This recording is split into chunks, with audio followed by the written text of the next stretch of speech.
اور قومی زندگی کے مختلف شعبوں کی حالت زار کو دیکھیں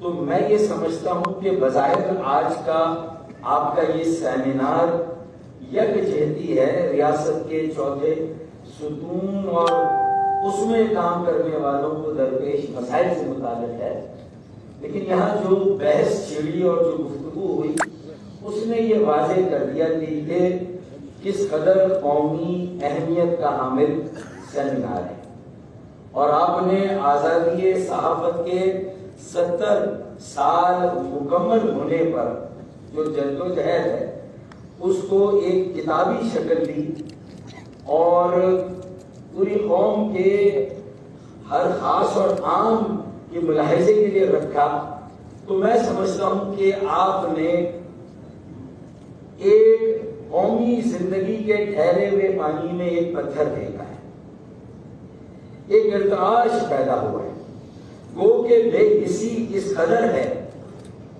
لا تعلقی اتنی زیادہ ہے، بے بسی کی انتہا نہیں ہے، لیکن پھر بھی یہ خوش فہمی ہے کہ یوسف نہ تھے مگر سر بازار آ گئے، یوسف نہ تھے مگر سر بازار آ گئے، خوش فہمیاں تھی کہ خریدار آ گئے۔ تو اللہ کرے کہ اس کو ذہنی طور پر، دلی طور پر، روحانی طور پر اور عملی طور پر اس کو خریدنے والے آگے آئیں، وہ ایسی تحریک قائم ہو اور لوگ اس کو سمجھے، ورنہ جو صورتحال ہے وہ یہ ہے کہ بہرحال اپنا حال ایک جیسا ہے، ایک صحافی ہو یا ایک عام شہری ہو، بہرحال اپنا حال ایک جیسا ہے، 70 سالوں سے ہر ایک سال ایک جیسا ہے، کسی بھی رنگ میں رنگ خزاں نہیں جاتا، کسی بھی رنگ میں رنگ خزاں نہیں جاتا، یہاں زرد ہرا لال ایک جیسا۔ تو یہ میرے خیال میں گزشتہ 70 سالوں کا احاطہ کر کے شاید یہ پہلا پتھر پھینکا ہے، تو ہم سب نے یہ جسارت کی ہے کہ what is the way forward. کیا ہم ناؤ اور نیور والی سچویشن پر نہیں آ گئے؟ ہماری قومی زندگی کے تمام شعبے، خواہ وہ سیاست ہو، صحافت ہو، معیشت ہو، معاشرت ہو، اس کی انعقاد رول آف لا سے گائیڈ نہیں ہو رہی، بلکہ ڈیوائڈ اینڈ رول سے ڈکٹیٹ ہو رہی۔ رول آف لا کی بات ہم نے کی، لیکن جو اصل ملک میں آئین ہے، صحیفہ ہے، وہ ڈیوائڈ اینڈ رول کا ہے کہ تقسیم کرو، منتشر کرو اور حکمرانی کرو۔ یہ 70 سالوں سے ملک میں ہو رہا ہے، جس کا آپ نے بھی احاطہ کیا۔ سبط حسن ہو، منہاج برنا ہو، نثار عثمانی ہو، یہ آپ کی دنیا کے وہ سپاہی ہیں جنہوں نے بہرحال ایک لیگیسی چھوڑی ہے۔ آج آپ خود ایک رڈارلیس بوٹ ہیں، ایک کشتی بے بادباں ہیں، جو خود اس لیگیسی کا بوجھ نہیں اٹھا پائے۔ میرے خیال میں اس کا اعتراف بھی یہاں کیا گیا۔ جو تقسیم اور انتشار ہماری صحافتی برادری میں آیا ہے، آپ سب نے بھی یہ بات کی ہے کہ ہم اس لیگیسی کو آگے نہیں لے جا پائے۔ اسی طرح جو پاکستان کے قیام کا مقصد تھا اور اس کے لیے جو میرے آباء و اجداد نے قربانی دی، پھر میں نے آپ لوگوں کو بھی پاکستان میں جمہوریت کی بحالی، آئین کی بالادستی اور قانون کی حکمرانی کے لیے اکثر جو سیاسی جماعتیں ہیں جنہیں سمجھ ملنا ہے آپ کی جدوجہد کا، آپ کو مجھ سے آگے پایا، آپ نے قربانیاں دی، جیلیں بڑی بھری، اس کے سارے واقعات اس میں قلم بند ہیں، لیکن شاید آپ نے بھی یہ سوچ کے قربانی دی کہ احسان کرنا، قربانی دینا یہ آپ کی سرشت ہے، یہ آپ کی فطرت ہے، آپ اس کے بدلے میں کچھ نہیں چاہتے۔ میرے خیال میں یہ سوچ کے دی کہ میرے اجداد کی قربانیوں کا سب نے ثمر پایا، میرے اجداد کی قربانیوں کا سب نے ثمر پایا ہے، رات سوئے ہوئے لوگوں نے صبح بدل پایا ہے۔ تو آپ بھی کہہ رہے ہیں کہ میرے اجداد کی، نثار عثمانی کی، مناظ پرنا کی، سبت حسن کی، میرے اجداد کی قربانیوں کا سب نے ثمر پایا ہے، رات سوئے ہوئے لوگوں نے صبح تخت پایا ہے۔ بہت ضروری لگ رہا ہے، تخت ملا نا، جتنی ایم آر ڈی ہو، اے آر ڈی ہو، جتنی بھی تحریکیں تھی اور عدلیہ بحالی تحریک بھی دیکھ لیں، مجھے لگتا ہے کہ اب جو ڈسکنیکٹ ہماری مین اسٹریم پالیٹکس، دیکھیں جن کو ہم سب مل کے بہت آسانی سے آج یہاں ٹارگیٹ کر سکتے ہیں، مجھے پتا ہے وہ ہم سب نے کہیں نہ کہیں کیا۔ میں نے ڈیوائڈ اور رول کا جملہ کہہ کے میرے خیال میں سارے سمندر کو کوزے میں بند کر دیا، لیکن اب ہمیں دیکھنا ہے کہ ہمارا ہاؤس آرڈر میں ہے یا نہیں۔ دو بڑے ڈسکنیکٹ مجھے نظر آتے ہیں کہ ٹریڈ یونین کی پالیٹکس، پھر میں نے دیکھا کہ جو میڈیا کی پالیٹکس یا صحافت کا شعبہ، اور پھر تیسرا شعبہ میں نے شعبہ صحت اور بھی دیکھا۔ تو میں نے یہ دیکھا کہ ہماری پالیسی سطح پہ، ہماری سیاسی جمہوری جدوجہد میں ان کا کنٹریبیوشن تو ہوتا ہے، لیکن پھر پالیسی سازی اور فیصلہ سازی میں ٹوٹل ڈسکنیکٹ ہے۔ اسٹوڈنٹس یونین کے الیکشن نہیں ہو رہے ابھی، کہاں مظہر عباس میں؟ بھائی ہم یہ بات کر رہے ہیں کہ پہلے تو آئین کی صرف وائلیشن ہوتی تھی، اب آئین کی ہیوملیشن ہوتی ہے۔ پہلے صرف اس کی خلاف ورزی ہوتی تھی، آج اس کی تصدیق ہو رہی ہے، تذلیل ہو رہی ہے۔ یہ سب نے ایڈمٹ کیا۔ تو اس کا مطلب ہم بھی اپنا ڈسکنیکٹ دیکھیں کہ آئین کی بالادستی کا مطلب ہے all constitution supremacy, not only constitution, کیونکہ پھر میں سلیکٹیو جسٹس کرتا ہوں، میں اپنے گروہی جماعتی مفادات کے لیے سلیکٹیولی آئین کی ان شکوں پر عمل درآمد چاہتا ہوں جہاں میرے مفادات کا تحفظ ہو۔ 22 کروڑ عوام سے میرا ڈسکنیکٹ ہے، 22 کروڑ عوام سے میرے اپنے مفادات کا تحفظ ہو تو ہاں یہ آئین کی شک کا عمل ہونا چاہیے۔ اور باقی میں جب بات کرتا ہوں کہ بھئی آرٹیکل 148 کہاں ہے، اس کی تشریح کے لیے تینوں بڑی جماعتوں نے کوئی لگ کشائی نہیں کی۔ 4 سال سے میری پٹیشن سپریم کورٹ میں پڑی تھی، اور سپریم کورٹ کے چیف جسٹس بھی یہاں آ کر میئر کو صلواتیں سنائیں، اور شاید میئر یا ان کی پارٹی یہ ڈیزرو نہیں کرتی ہو، لیکن پھر میرے میئر میں بھی اتنی جرات ہونی چاہیے کہ وہ یہ کہیں کہ ہاں میں نے شاید اپنا کام نہیں کیا، اس لیے میں یہ سن رہا ہوں۔ لیکن 4 سال سے یہ جو اختیارات کی تقسیم کا جھگڑا ہے، اگر 3 سطح کی جمہوریت ہے تو پھر تیسرے سطح کی جمہوریت کے اختیار اقتدار کی انٹرپریٹیشن میں جو صوبائی حکومتیں اور صوبائی اسمبلیاں اس کی جو انٹرپریٹیشن کرتی ہے وہ مختلف ہے۔ اس میں گٹر، پانی، کچرا، اس میں ٹرانسپورٹ، یہ ساری چیزیں صوبائی حکومت نے اگر دست کر لی، صوبائی اسمبلیوں نے ایسے قوانین وضع کیے، تو پھر آل انکلوسیو سپریمیسی آف کانسٹیٹیوشن ہونی چاہیے، کثیر الجہتی نفاذ ہونا چاہیے۔ ہم سلیکٹیولی بات نہ کریں کہ democracy means participatory democracy, democracy means شراکتی اور شمولیتی جمہوریت کی اگر ہم بات نہیں کریں گے تو پھر وہی جو فہیم صدیقی نے شروع میں شعر پڑھا تھا کہ ایک محاورہ کی کہانی ہے انگریزوں کی کہ I was a Christian, they came looking for the Muslims and they killed all Muslims. I was not a Muslim, I kept quiet. I kept sitting at the fence. میں کنارے پر بیٹھا رہا سائڈ میں. Then they came looking for the Jews. They killed all the Jews. I kept sitting, I was idle, I did not raise voice because I was not a Jew. And finally they came looking for the Christians and they killed all, and I was also there. میں آج زد پہ اگر ہوں تو خوش گمان ہو، میں آج زد پہ اگر ہوں تو خوش گمان نہ ہو، چراغ سب کے بجھیں گے، ہوا کسی کی نہیں۔ اب یہ ہوا استعارہ ہے اس شعر میں تفصیل میں نہیں جاؤں گا۔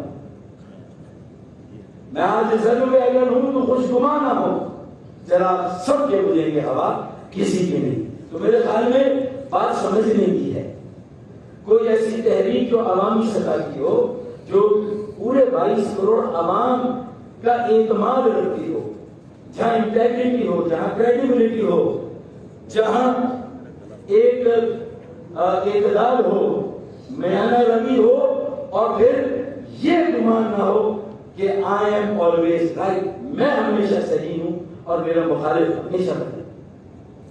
اگر یہ ایگو ہے، یہ اگر انا ہے، تو پھر یہ معاملات اور یہ مسائل حل نہیں ہوں گے، گاڑی آگے نہیں بڑھے گی۔ اگر وفاقی جمہوریت، وفاقی سطح پہ حکومت و جمہوریت ہے، صوبائی پہ ہے، تو مقامی سطح پہ ہونی چاہیے، ٹریڈ یونین میں بھی ہونی چاہیے، تعلیمی اداروں میں بھی ہونی چاہیے، مزدوروں کے لیے بھی ہونی چاہیے۔ میں یہ اس لیے یہ ساری باتیں کر رہا ہوں کہ آپ کے ہاں جو ایک بڑا مسئلہ آج کل 2-2.5 سالوں سے آپ نے خود کہا 7,500 لوگ جبری طور سے اپنی تنخواہوں سے محروم کر دیے گئے، اپنی جاب سے بے دخل کر دیے گئے۔ ارے تو مجھ سے زیادہ ان کا درد کون سمجھے گا کہ اگر وہ جبری بے دخل ہوئے تو میں بھی اسی درد سے گزرا ہوں، ہے بھائی؟ ایسا ہے یا نہیں؟ تو میں بھی اسی درد سے گزرا ہوں، جبری بے دخلی۔ بھائی تم پروفیشن سے بے دخل ہوئے، میں اپنے پیشن سے بے دخل ہوا، جبری بات۔ اور یہ بھی کیسے ہوا، کس کے ایمان پہ ہوا؟ وہی سوالات جو شاہی صحت چھوڑ کے گئے تھے، وہی میرے بھی سوالات ہیں۔ تم ولی بابر کی کرو بات، میں آفتاب احمد کی کروں گا جو میرے ساتھ کھڑا تھا۔ تو کیا ہم ایک دوسرے کو ملائم کرتے رہیں گے؟ لیاقت علی خان کے قاتل نہیں گرفتار ہوئے تو ولی بابر کے قاتلوں کو سزا ہو جائے گی، محترمہ بے نظیر بھٹو کے قاتلوں کو پکڑ لیا گیا، سزا ہو گئی۔ یہ وہ سارے معاملے ہیں جس کو سلجھانا ہے اور ہمیں اس کے ساتھ ساتھ آگے بھی بڑھنا ہے۔ اقدار مشترک ڈھونڈنی ہے کہ ہمارے مشترکہ مسائل کیا ہیں، ان کی بنیاد پر ہم کیسے ایک جگہ جمع ہوں، اس ملک کو کیسے آگے لے جانا ہے۔ تو میرے خیال میں اگر ایک قومی ایجنڈے کے لیے ملک کی سیاسی قیادت اور بڑی جماعتیں اگر آج کام نہیں کریں گی اور ایک دوسرے کو انگیج نہیں کریں گی، تو ہم چھوٹی جماعتوں کی نمائندگی رکھنے والے پھر یہ سمجھیں گے کہ پہلے 2 بڑی جماعتیں تھیں جن کی باریاں لگتی تھی، اب 3 بڑی جماعتیں ہو گئی ہیں، اب آگے چل کر ان 3 جماعتوں کی باریاں لگیں، شاہی صاحب کا، ڈاکٹر فاروق ستار کا، اور جو علاقائی جنہوں نے سیاست کرنے کی غلطی کر لی لیکن جنہیں سب سے زیادہ پہچان ہے، ویژن ہے اور انوویشن ہے کہ بنیادی اصلاحات کی بات میں نے یہ کتاب پڑھی نہیں ہے۔ 70 سال کی جدوجہد میں لینڈ ریفارمز کہاں ہیں؟ اراضیات کی اصلاحات کہاں پر ہیں؟ وسائل کی منصفانہ تقسیم آرٹیکل 160 میں کیوں صرف مرکز اور صوبے ہی کل وسائل پر قابض ہیں؟ صوبوں سے آگے نیچے کیا گارنٹی ہے؟ آئین نے دی ہے اس آرٹیکل میں 160 میں، لیکن اس پر عمل نہیں ہوتا۔ آگے شہروں، بلدیات، ضلعوں، قصبات، انہیں کون دے گا؟ ان کی نگرانی کون کرے گا؟ وہاں کوئی نہیں ہے۔ اسی طرح آپ آگے بڑھیں، ٹیکسوں کا منصفانہ نظام، آپ کا فیڈرل لیجسلیٹو لسٹ کا آئٹم 7 کہتا ہے کہ معیشت کے سارے طبقوں، تنخواہ دار طبقے، ہر ایک کی آمدنی پر ٹیکس لگایا جائے، ماں سوائے ایک معیشت کے شعبے پر ٹیکس نہیں ہوگا۔ کیوں؟ کسانوں، زمینداروں، ہاریوں پر ٹیکس نہ لگائیں، لیکن بڑے بڑے اور جاگیرداروں پر تو لگائیں۔ اور ایک پارٹی ہے شوگر مافیا، وہ پی ٹی آئی میں بھی ہے، پیپلز پارٹی میں بھی ہے اور ٹی ایم ایل این میں بھی ہے۔ گندم مافیا وہ بھی تینوں پارٹیوں میں۔ تو اور جب یہ اس سطح پہ مافیا ہیں تو پھر میڈیا میں بھی پھر مافیا جنم لیں گے، پھر آپ بھی در بدر ہوں گے اور خوار ہوں گے۔ تو میرے خیال میں بنیادی اصلاحات کی بات کریں، مقامی حکومت کی بات کریں، 140A کی بات کریں، آرٹیکل 160 کی بات کریں، آرٹیکل 149(4) میں کراچی کو وفاق کے کنٹرول میں دینے کی بجائے یہ گھاس کچلی جائے گی، کراچی والے کچلے جائیں گے۔ کراچی کا بھی ذکر ہو، ایک قومی شہر ہے، قومی اہمیت کا حامل سب سے بڑا شہر، ہر زبان بولنے والا یہاں، ہر علاقے کا پاکستانی یہاں۔ تو اگر کوئی نیشنل ریکنسٹرکشن ہونی ہے، کوئی اگر پاکستانی قوم کی تشکیل ہونی ہے، تو اس کا آغاز تو کراچی سے ہونا چاہیے۔